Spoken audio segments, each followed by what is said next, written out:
E aí, game designers, tudo certo? Aqui é Fabiano do Fábrica de Jogos. E hoje eu quero trazer para vocês aqui, gente, uma prática voltada para análise de jogo, principalmente a questões de entendimento de padrão, de balanceamento, um pouco dos jogos. E eu vou pegar os jogos de cartas aqui, até para também trazer alguns jogos mais voltados ao analógico, ao físico, né?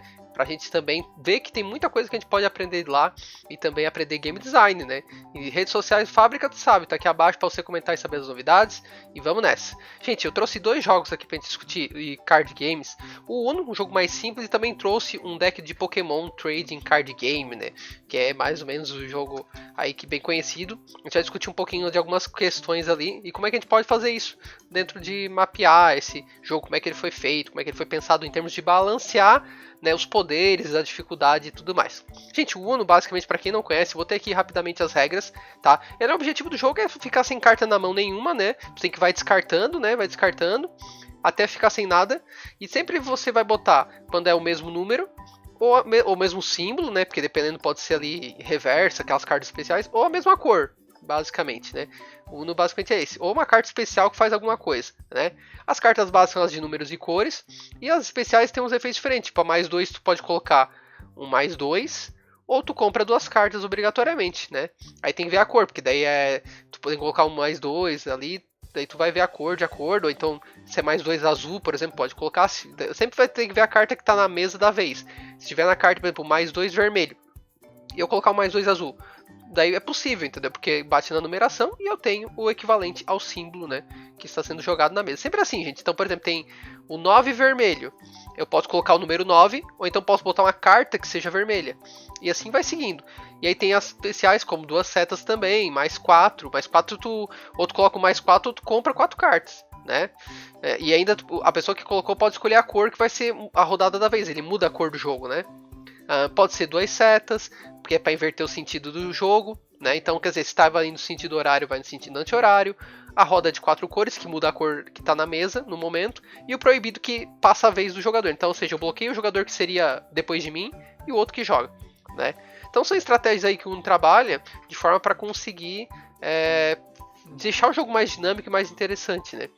Certo? Aqui eu botei as regras do jogo, gente. Então, peguei lá do próprio da Copag mesmo. Tá bom? E aqui tem um pouco do panorama. Eu só eliminei a carta Coringa de trocar as mãos e as duas cartas Coringa, as três cartas Coringas brancas que tu pode personalizar e criar uma regra nova, que agora tem esse baralho aí do Uno mais moderno, tá? Porque o meu antigo não tinha isso aí não, basicamente. Mas e aí ficamos com 108 cartas aí que foram trabalhadas nesse sentido, certo? E aí, com base nisso, a gente pode fazer um mapeamento dessas cartas e mais ou menos fazer uma classificação de poderes delas, que nós vamos ver agora isso na planilha lá no Excel. E estamos aqui na planilha Excel, então já montei aqui a tabela até para ficar um pouco mais fácil, mas basicamente o que eu fiz aqui, tá, gente? Eu peguei cada tipo de carta, preenchi aqui na tabelinha, tá? Depois eu botei as quantidades aqui, né, que cada carta tem. Se você tiver um baralho de Uno, pode fazer isso de maneira manual, né? Ou então pega do manual lá e faz esse trabalho, tá? O manual vai dizer quantas cartas tem cada tipo, tá certo? Aí depois o que eu fiz? Eu fiz o percentual de cartas que tem o total, tá? Então eu fiz o percentual. Como é que eu fiz esse percentual? Bem, eu peguei, no caso aqui no Excel, o que eu fiz? Eu peguei o valor da quantidade e dividi pelo total de cartas. Que é isso, né, gente? A quantidade dividido pelo total de cartas vai me dar o valor normal. Aí se eu pego esse valor e boto em percentual, que no caso do Excel é só vir aqui, ó, e apertar na célula aqui de porcentagem, já resolvi o negócio, tá bom? Já fez o valor. Ah, mas eu não entendi como é que esse cálculo foi feito. Então, atenção, vou abrir o Paint agora para explicar uma coisa da matemática muito simples e muito útil que vai ajudar a entender isso, que é regra de 3 simples. Vamos embora. E agora você está naquele momento que achou que nunca ia usar matemática na vida, nem em jogos, né? Então agora você vai usar matemática aqui. Olha só, galera, como é que foi? Chega naquele 18% lá. É o seguinte, pessoal. Quantas cartas eu tenho no total? Eu tenho 108 cartas, certo? Então quer dizer que 108 cartas representam o meu 100%, né? O todo, né? De todo que eu tenho lá, não é verdade? É isso. Só que eu quero saber quanto que 19 cartas representam do todo. Então aí eu tenho o quê? O X. E aí eu tenho aqui uma regra de 3 simples, certo? Essa regra de 3, ela é proporcional. Ou seja, os elementos são proporcionais. Ou seja, se eu aumento a quantidade de cartas, consequentemente o percentual aumenta também. Então tem uma relação não inversamente proporcional, mas na mesma proporção, né? Elas estão certinhas. Nesse sentido, só basta fazer o quê? Cruzar os dados aqui, ó, e montar a equação. Então é isso que eu vou fazer aqui. Então eu vou ter 108x igual a 19 vezes 100. Certo? É basicamente isso aqui que eu vou ter. Aí o que vai acontecer? Tu vai chegar em x igual a 19 vezes 100, que dá 1900, dividido por 108. Certo? E olha que interessante, né? Vamos lá, voltar no Excel lá de novo. Não é isso que eu faço aqui, gente. 19 dividido por 108, só que a diferença é que está 1900. Por quê? Porque é como se eu estivesse multiplicando por 100 o resultado final, certo? Porque é isso que faz o Excel aqui no final, pegando o resultado final, ele multiplica por 100. Então, na verdade, é a mesma coisa, né? Vamos lá na calculadora, ó. 1900 dividido por 108. Eu tenho 17,59. Aqui no Excel ele arredondou, ele fez um arredondamento, porque deu acima de deu 17,59. Então ele já arredondou, porque como é acima de meio, então ele já botou 18 direto, tá? Mas o resultado seria 17,59, 17,6, quer dizer, deixar um resultado bem exato, né? Mas veja que a lógica é a mesma, porque eu poderia fazer de que forma também essa conta? Eu poderia fazer o seguinte, eu poderia fazer x igual a 19 sobre 108, isso aqui depois vezes 100, que é o que o Excel faz lá. Ele primeiro dá o 19 dividido por 108, depois ele multiplica por 100, ó. Que é o que eu fiz aqui, ó, 19 dividido por 108, depois eu aplico o percentual e ele multiplica por 100 para dar o resultado em porcento. Mas ele arredondou, né? Se eu quisesse deixar mais casas decimais, eu poderia, ó. Poderia deixar mais casas decimais para dar mais precisão aqui ao meu resultado. Mas eu deixei assim, que aqui é só para um caso didático mesmo. Beleza, gente? Só para explicar para vocês como é que eu cheguei nessa conta aqui matemática, tá? Certinho? Então vamos voltar agora lá para a planilha de novo. Assim, pessoal, eu fiz a aplicação da fórmula para todas as de baixo. O que eu fiz só? Eu botei cifrão aqui na frente dessa célula e botei cifrão na frente dessa célula aqui. Por quê? Porque eu quero que fique fixa essa célula quando eu puxar aqui, ó, para repetir a mesma fórmula para as de baixo. Eu fiz isso. Basicamente foi o que eu fiz. Tá bom? E mantive o B2 aqui, eu deixei livre. Por quê? Porque para cada célula eu quero que mude, ó. B3, B4, ó, e assim por diante, tá vendo? Só muda mesmo aquela célula, porque o resultado é diferente de quantidade. E aqui eu estou fazendo uma regra de 3 automatizada. Por que eu faço automatizada? Porque eu estou usando Excel, claro. E também porque, ó, vamos supor que inverter não era 8 cartas, era só 2. Então, ó, boto 2 aqui e pronto, atualizou todo o meu total já automaticamente. Né? Vamos usar o Excel de uma forma bacana, né? Se quiser fazer no braço, calcular isso que dá, tá, gente? Mas eu uso o Excel já para facilitar a vida e mudou um valor, já automatiza tudo, tá? Aí depois eu classifiquei em níveis de poder, para dizer assim, essas cartas têm um nível de poder mais baixo, mais médio, mais alto. Então assim, como é que foi meu critério de classificação de nível de poder? Bem, essas cartas aqui são as mais básicas do jogo, porque é basicamente só para te descartar da mão, né? Para botar uma cor azul, uma cor vermelha ou um número. Então elas têm um poder mais baixo, né? Elas não influenciam tanto, né, para ferrar o outro.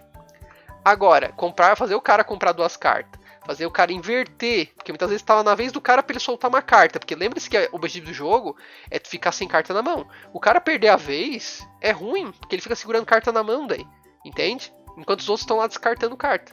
Então inverter, pular a vez do cara, que é o próximo, tudo isso aí ferra muito com o cara, né? Então é um poder médio, porque influencia muito ferrando o outro, né? E esses aqui deixam mais dinâmico o jogo, a partida mais rápida, né? Joga carta, porque senão seria um jogo muito chato, muito parar pra pensar. O Uno não tem essa característica. O Uno é um jogo mais dinâmico, ele vai rolando as cartas, vai rolando, vai indo, entendeu? E claro, o Coringa comprar 4 cartas serve pra tudo, daí tanto pra ferrar como pra ação rápida. E é uma carta, o nome já diz, Coringa. Eu posso usar pra qualquer situação, pra qualquer cor, e aí onde isso aí se torna um poder muito alto, né?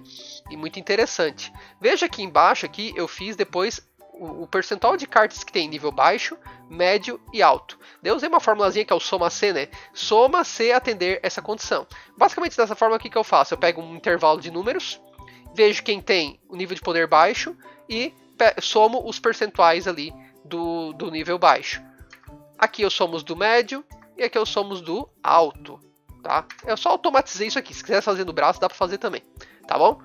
Então, olha só, a maior parte das cartas, 70%, são nível baixo. 7%, 22% é nível médio. e 7% nível alto. Depois você pode estar se perguntando assim, mas Fabiano, não está fechando 100%. Mas é por causa dos arredondamentos, tá, gente? Por isso que não está fechando 100%. Aqui no caso, ó, dá 99%, né? Mas é devido aos arredondamentos, tá bom? Daí o Excel, ele interpreta que, tá quase 100%, então é 100%. Tá bom? Mas tá certa a conta, tá? Tá tudo certinho. O que a gente começa a perceber com essa análise aqui, gente? Que o jogo, a sua maior parte são de cartas de poder mais baixo, né? Para deixar o jogo mais dinâmico, também para não dar um poderio muito forte pro jogador. Outras que tem um poder médio, que influencia no jogo, mas não tão suficiente. E outras de nível alto, que é 7%, que é bem pouquinha. Que é só para dar aquele gostinho mesmo pro cara ter aquela carta. Porque imagina se eu botar muita carta desse nível aqui. Eu acabo desbalanceando. Imagina um monte de coringa no jogo. Ia ficar complicado, não é? Então, veja que a gente começa a analisar mais de forma exata como foi feito esse balanceamento no jogo do Uno. Né, dos poderes, do nível de poder, de percentual. E aí a gente começa a interpretar algumas coisas. E, olha só. Né? E aí quando for criar um jogo que tem essa levada aqui, tu já tem uma base de construção. Não que tu vai fazer igual, mas tu já tem mais ou menos uma base de proporção no que tu vai fazer e trabalhar. E veja que uma análise bem simples como essa aqui, eu já consigo concluir algumas coisas nesse sentido. Então é muito legal. Por isso que eu quis trazer também o Uno, porque é um jogo que tem essa pegada.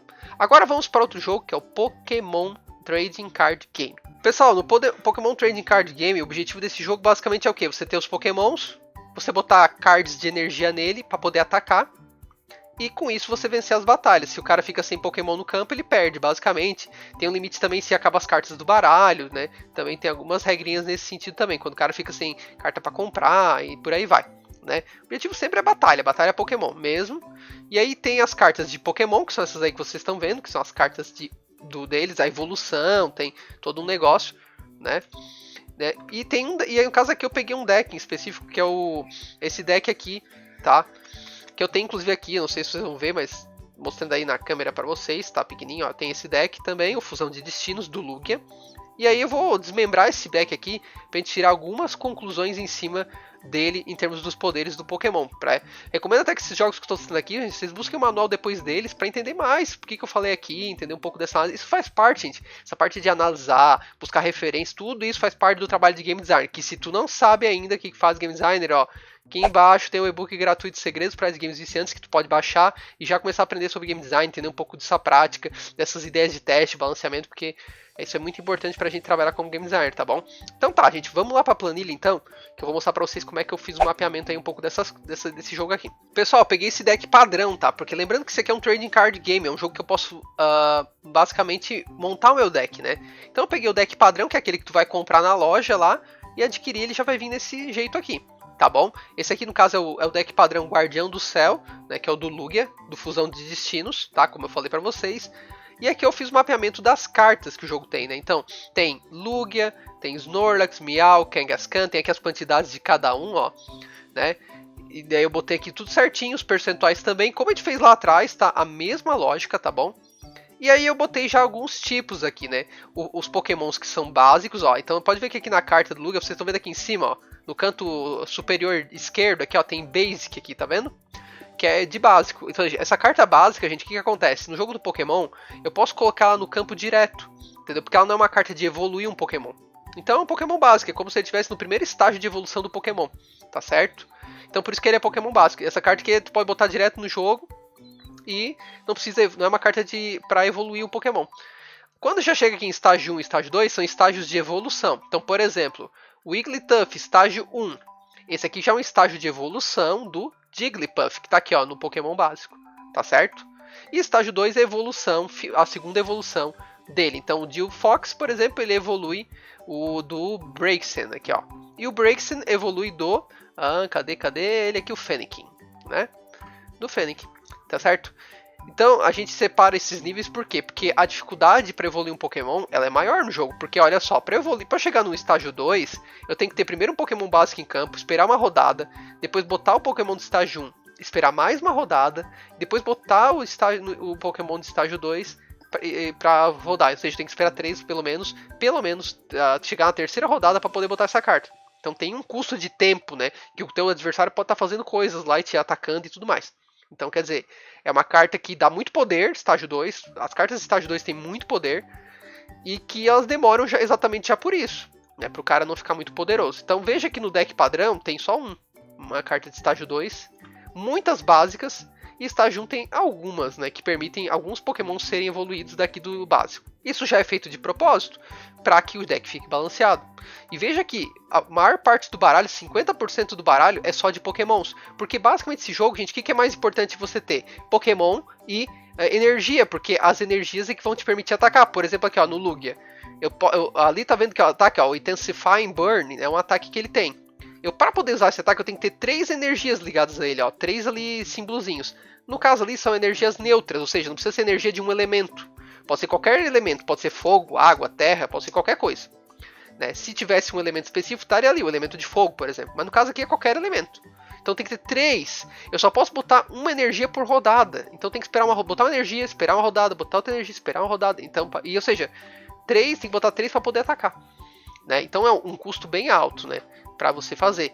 Tanto que aqui, gente, eu não considerei poder de ataque, eu não considerei habilidade, eu não considerei o custo de energia para fazer atacar, recuo, tá? Eu poderia considerar isso na análise, mas daí ficaria muito complexo. Então eu deixei aqui só para simplificar, para dar ideia para vocês, mas você poderia aprofundar isso aí. Mais, tá? Aí depois o que tem também aqui no pacote de deck? Tem as energias, que são aquelas que a gente usa para botar o Pokémon para atacar. Eu equipo o Pokémon para poder atacar. Olha só, energias de fogo 10 e de fada 8.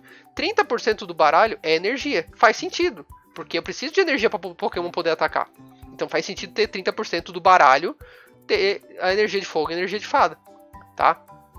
E ainda depois eu tenho ali 20%, que é isso aqui tudo, ó, de cartas de efeito. Para que servem essas cartas de efeito? Serve para curar Pokémon, serve para te comprar cartas que tem Pokémons básicos, serve para te comprar mais cartas, 5 cartas do deck, ou comprar mais 3 cartas do monte de compra, entendeu? Serve para te equipar um monstro para que quando ele morra, né, seja nocauteado, as energias dele que estavam ali acopladas volte para você, por exemplo. Enfim, tem uma série de benefícios que essas cartas treinador e cartas de item, essas cartas treinador, né, de modo geral, vão te ajudar, seja elas de apoiador ou de item. No caso aqui, ó, 8% são de item, que o item tu pode usar a qualquer momento e tem um efeito um pouquinho mais simples. E as cartas de apoiador tem 12%, só que... e elas dinamizam bastante o jogo, tá? Tem bastante coisa útil aqui. Só que por que elas têm um limite de regra de jogo daí? Que é o quê? Você só pode usar uma vez por rodada uma carta de apoiador. Porque senão imagina, o cara que usa, por exemplo... aqui o Tierno ali, né? Que até vou mostrar aqui pra vocês que eu tenho a limão aqui, o Tierno. Pô, o Tierno, cara, tu pode comprar 3 cartas do teu deck adicionais. Então tu vai ficar com mais 3 cartas na tua mão. Cara, isso é muito poder. Tu pode vir com mais energia, pode vir com mais Pokémon. Então é muito poder pra dar pro cara. Então por isso que não dá pra usar carta apoiador à torta direito numa única rodada. Senão o cara fica muito poderoso. Então é uma por rodada. Então, se você perceber novamente, o balanceamento aqui do jogo, ó, de acordo com o deck montado, ele já pensa nisso. Né? Ele bota um percentual maior de Pokémons, um percentual maior de energia e o resto de efeitos pouco menos. Né? E nas regras de jogo de Pokémon, você vai ver que também ele tem um certo controle nessa questão do deck, da montagem do deck, porque senão o cara monta o deck de um jeito que fica desbalanceado. E muitas vezes até ferra, porque eu não posso botar um deck, por exemplo, com muitas cartas de apoiador e item. Porque senão daqui a pouco vai chegar na batalha lá, vai faltar carta de Pokémon. E se tu fica sem Pokémon na batalha, tu perde, entendeu? Então, ele já é construído de uma forma que dá um equilíbrio para a partida, para dar uma força e dar uma ajuda, né? Então aqui tá o uso básico e o uso complementar, né? 80% e 20%, né? Veja que a gente já consegue concluir bastante coisa de como que o jogo foi organizado para deixar mais equilibrado possível aqui, né? E ainda poderia fazer outras análises, como eu falei para vocês, ó, poderia considerar esses outros elementos aqui, ó, para dizer se a carta é mais forte ou não, é mais poderosa ou não, ainda, né? Eu não considerei esses elementos aqui na análise, mas eu poderia sim considerar, atribuir percentuais e ver como que está acontecendo a montagem do deck baseado na probabilidade, né? Então, esse aqui tem tantos por cento desse, tá? E aí eu consigo atribuir valores e ver o que está pesando mais no meu baralho e por que o cara construiu dessa forma, tu começa a entender também. Então essa aqui é uma forma, gente, de se fazer, no caso dos card games, por exemplo, que ajuda muito a entender como é que o jogo é concebido, a construção dele. Obviamente não é uma regra absoluta, né? Tem margens, né? Dependendo de cada jogo que você pega, mas tu vê que assim, a lógica, a sequência, a ideia tá muito aqui. De um balanceamento, isso aqui serve muito na hora que eu vou criar um card game. pô, tu vai pegar um jogo e vai começar a fazer esse tipo de análise aqui, ir a fundo e desmembrando e atribuindo mais pesos e coisas, e daí tu vai concluindo bastante coisa interessante que vai agregar pro teu projeto com certeza. Esse é um trabalho de game design também, de identificar, fazer análise, montar esses tipos de balanceamento aqui, muitas vezes integrar num jogo digital a um analytics e buscar relatórios do que tá acontecendo lá do jogador, pra te ver, tipo, se o jogador tá usando uma mesma estratégia, e aí tu tem que balancear para não fazer o cara ter uma estratégia muito dominante no jogo e ele ficar basicamente ganhando o jogo facilmente, né? E assim por diante. Então tu consegue perceber muita coisa dada uma análise como essa. Certo? Essa prática aqui espero que tenha ajudado você aí nos seus jogos, né? Trouxe aqui uma abordagem, você pode usar para vários jogos. Eu já usei para jogo de tabuleiro também, para outros jogos esse mesmo esquema, e ajuda muito, gente, a entender melhor e dá mais um ar exato para as coisas, né? E não ficar aquele achismo, eu acho que tem que ser maior parte disso. Não, aqui tu sabe, ó, 50%, aqui tu sabe quanto que foi 70 de básicas e tudo mais, né? E não é por acaso que eles fazem dessa forma. Certo, gente? Espero que tenham gostado do vídeo. Dá aquele joinha, escreve, compartilha, faz tudo que tem que fazer. E é isso, gente. Até os próximos vídeos do canal do Fábrica de Jogos. Valeu, um abraço, galera. Até!